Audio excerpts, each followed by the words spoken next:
Maayong adlaw kaninyong tanan. Ani sa kini ang inyong gutong nga programa sa TV Palyaputor Komento gipanguluhan ug gipangunahan sa Lay Catholic Apologist International Sir Argeseno. Ubanin ko ninyo sa kadali lang nga panahon aron panagisgot sa mga butang nga may kalamigitan sa atong pagtuong Katolika. And before ko magpadayon, magpasalamat una ko sa mga igsoon mga Katoliko nga kanila nagatabang nagsupport sa programa. Sir Ronald Descallian family, Sir Romeo Nodio, Sir Robert Avila, Sir Michael Roger Uy, Sir Enrique Blat, Sir Del Civiles, Sir Emmanuel Papa, Sir Tupig Galyemit, Ma'am Berta Lapera, Sir Jeff Atienza, Sir Henrito Tubil, Sir Jerry Alacris, Sir Rain, Ma'am Sheng, Hernani, Sir Joe Velacia, Sir Jovet Amorte, Sir Raul Siliacay, Sir King Baez, Sir Rizal Limen, Sir Ramil Yones, Sir Edmundo Esteban, Sir Raymond Bunhayak, Kustanan, nga mga nagataba nagasupport sa programa pagkahuman wala nagapalito sila mga pangalan daghang salamat. Unya ayaw mo kalimot mga sir mga mama sa pag-like, share, follow sa atong mga free page, ilabi na kining RJ Horolan sa Second TV Palyapuntor og sa atong mga channels ayaw mo kalimot sa gitawag og pag-subscribe. And sa gustong mo tabang, pwede ninyong ipadala yung tabag support pinag sa mga account numbers kung ako na sa mga screens kung nagadagan nga information o pwede sub mo, excuse me. Mag-message sa tong page kung via remittance ang inyong pagpadala. Daghang salamat in advance. Okay, na ako'y tagaan nga reaksyon kining tawag ini nga video. Kay nagkatawa ko, actually magdugay na ni nga video niya. Karon na ako na samtang nag-scroll ko sa kining kuan, kining Facebook. So ni-appear na sa kuan ning tawag ini nga video. Niya pagkahuman giingnan pa ko nga CFD ko. Actually dili ko member sa CFD. Nahimo kong member sa CFD from 1997 until 2006 hangtod nga nabuak ang mga defensor katoliko sa Davao niadtong 2006 officially ha. And yun na ako sa Lay Catholic Apologist. Correction lang ha. Basig unya og tawag ining maabot sing una-huna ba. Dili ko member sa sa CFD kundi na ako sa Lay Catholic Apologist International. Okay, ato sang tan-aw niyang video then maghatag una tag reaction after sa iyahang video ato ning hatagan og reaction ning iyahang argumento. Okay, tanaw sa nato. Nay, si Ifde ba kung nakita ba? Atong lantaw ni iyahang video kung insakto ba yun ni iyahang pagpadayag? Sa atong Ginoong Kristo, kung wala siya namatay, wala mamatay ang Diyos. Wala kita'y itawag ng kaluwasan. So, nakidadungog na to, kung wala ba daw mamatay atong Diyos, wa kuno tay kaluwasan. Sayop gid siya. Namo ni mga si Ifde ba nga wala ba gyud nila ba makuha ang tinuod? Ang atong basahon, ang unang Pedro 3:18 nagingon. Kay naganto sa si Kristo makausa ala sa mga sala, ang matarong ala sa mga dili matarong aron madala mo niya ngadto sa Dios. So sa kabahin gipatay siya diha sa unod. Apan sa laing bahin gibuhi diha sa espiritu. Asa gipatay diha sa unod. Dili ang Dios mo namatay. Kaya nga si Ifde lagi nga magbasa lagi dili lagi klarohon. Matay, kung muhatag bang galing ka pagpasabot sa imong gibasa, tarungan pud og sabot. Ngano man kay mismo sa imuhang gibasa naghatag og pagtin-aw nga siya nga gipaantos o gipatay sa unod.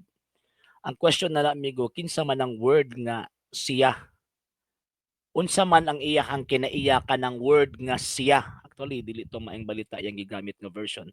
Pero ako ang gamiton nga version kay para klaro kay ang word gigamit to unod. Sa mga balita man god is klaro magod ang gisulti nga tawo. So pag unod refer to sa iyahang gitag pagkatao. Sa ato ang basahon atong usbon pagbasa niya ipasabot ato ani niya kay murag man siya kasabot god nagbasa-basa ro nig Biblia nga wa kasabot sa iyahang tawag ining puntos ba. Wa siya kasabot sa iyahang kanang mismo sa iyang kagalingon wa siya kasabot. Okay, sige basahon na to. 3:18, 1 Pedro 3:18. Kay si Kristo mismo namatay sa makausa lamang tungod sa atong mga sala, ang matarong alang sa mga dili matarong, aron pagdala kanato ngadto sa Dios gipatay siya ingon nga tao apan gibanhaw ingon nga espiritu. So, nag-focus lang sa dito sa unod sa iyang version o sa kini nga sa aming balita, nag-focus lang sa dito sa ingon nga tawo. Wa niya gitan-aw nga ang gipatay siya. 'Di ba? Ang personal pronoun na he sa gitawag og in English. So, kanang giingon nga pagkatao dili man na being, nature man na. Buti pasabot kana nga nature gihuptan na sa personal pronoun nga he. Ang nagpossess ana ang personal pronoun nga he that refers to Christ. So ang gipatay dili ang pagkatao, kundi ang gipatay ang siya nga mao si Kristo pinaagi sa iyang pagkatao. So ang question din na karon, unsay kinaiya niining gipatay nga siya, gipatay nga Kristo, nga gipatay diha sa tawhanong kahimtang. Unsay iyang kinaiya? O basahon nato sa pangunahon na gihapon ni San Pedro. 1 Pedro kapitulo 2 Pedro rather, kapitulo 2, kapitulo 1, bersikulo 1. Sige ngon din gikan ni Simon Pedro sulugoon og apostol ni Jesucristo alang kanila nga pinaagi sa kamatarong sa atong Dios ug manluluwas nga si Jesucristo or Ginoong Jesucristo.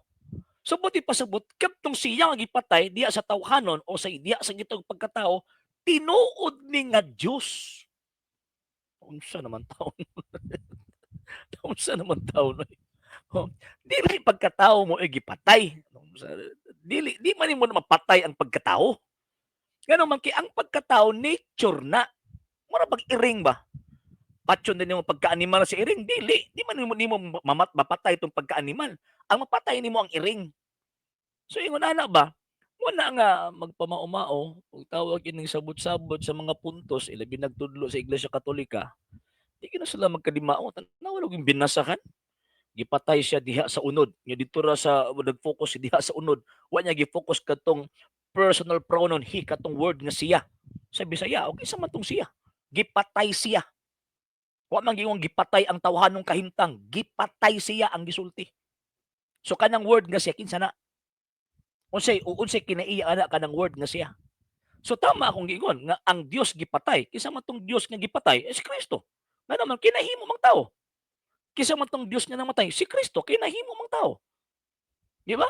So sa mga pagigipatay siya, pinaagi sa iyang tawhanong kahimtang o sa iyang tawhanong kinaiya. Gigamit niya ang tawhanong kinaiya aron siya mamatay. Kinsa man siya katong tinuod nga Dios nga nahimong tao. Lisod ba ng sabton? Di lagi magpamaumao. Kay again, dili ta maluwas kung dili Dios ang namatay sa krus. Kung og Dios ang namatay, refer na dito sa second divine person nga nahimong tawo namatay. O, anong namatay man siya? Kaya nahimong mang tao. Di ba? Nagpakatao man. So may argumento nimo din na. Man na kung mubasa, dapat tarungon ni magbasa. Kanyang imong aligasyon nga wala tarong agbasa, ikaw ang wa nagtarong basa. Unya, ang problema kay di ka kasabot. Kaklaro anang word nga he, siya, gipatay siya. Nya dito kani focus sa unod o sa pagkatao. Sunod gani, magbasa ganing Biblia o banan pud tama nga comprehension na busa. Butang comprehension migo. Kay lisod kaya magbasa ta og tawag ining Biblia nya dili butang comprehension, mahimot ang katawan lang sa tubangan sa mga tao. Okay, so wala pa nakapag-follow sa itong mga pages, i-follow ninyo ang atong mga pages, RJ Horolan Sandra II TV Apolya.Punter Gamit page, Kuya Apollos TV page, and RJ's Vlog 2022. O nga pwede sa mo mag-send din ng Facebook stars. So, sa itong mga channels, sa wala pa nakapag-subscribe, i-subscribe ninyo ang atong mga channels, Dalay Catholic, Apologist International Official, RJ Sandra II TV, Kuya Apologist TV, and the Bari Kawayan Religious sa forum. O nga pwede sa mo mag-send din ng super sticker, super chat, super thanks. O sa mga Katoliko, na gustong mutabang sa atong program, pwede din yung ipadala ang inyong tabag suporta pinagos mga account numbers kung nako na sa mga screens kana nagdagan nga information og pwede sa mo mag-message sa atong page kung via remittance ang inyong pagpadala. Daghan kaayong salamat in advance. And sa mag-avail sa fundamental arguments of the Seventh-day Adventist, yan nakini mao ni. So available na siya karon mga sir og mga mama. Pwede lang ko ninyo i-message atong page para sa dugang impormasyon sa maong libro. Gikan na lamang sa katibukang prayer sa TV Apolya.Punter Gamit ng Ipanguluhan ng Ipangunahan sa Lay Catholic, Apologist International sa mga kaubanan sa LCA, sa tanang mga Katoliko nagasubaybay nagatabi ng kasuporta sa programa, kini yung ubos nga alagad o igsoon sa pagtong Katoliko Sir RJ Seno. Temporaryong manamit yung mingon, Ecclesiam Servire at Fidem Catholicam Defenderi. May adlaw kayong tanan, Ave Maria, Viva Cristo.